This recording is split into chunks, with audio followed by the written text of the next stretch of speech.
যখন দায়িত্ব নিয়েছিলাম আমাদের রিজার্ভ ছিল 30 বিলিয়ন মার্কিন ডলার, এখন আমাদের 31 বিলিয়ন মার্কিন ডলার।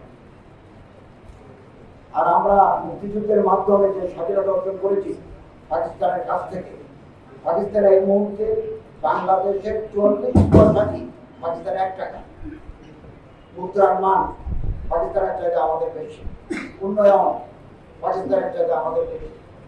এবং আমার এই প্রিয় মাতৃভূমি বাংলাদেশ আমাদের পার্শ্ববর্তী দেশের তুলনায় সাম্প্রদায়িক সম্প্রীতি সৌহার্দ্যের ক্ষেত্রে আমরা রোল মডেল দাবি করতে পারি। এবং একথা আমাদের ভুলে গেলে চলবে না, যারা এদেশে খায়, এদেশে উপার্জন করে, তাদের অনেকের সেকেন্ড হোম আছে বিদেশে, তৃতীয় আরেকটা ঠিকানা আছে। যাদের দ্বিতীয় ঠিকানা আছে তাদের দেশ প্রেমের ঘাটতি আছে। আমরা যারা আছি এদেশে আমাদের প্রথম এবং শেষ ঠিকানা বাংলাদেশ। আমরা এদেশের জন্য ত্যাগ স্বীকার করি, জীবন উৎসর্গ করি, আমরা শ্রম দিই, আমরা মিলেমিশে থাকি।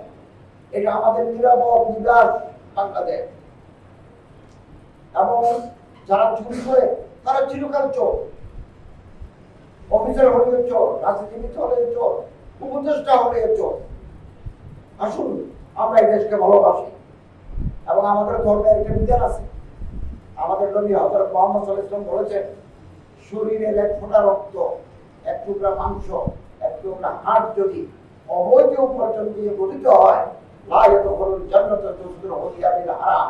এই শরীর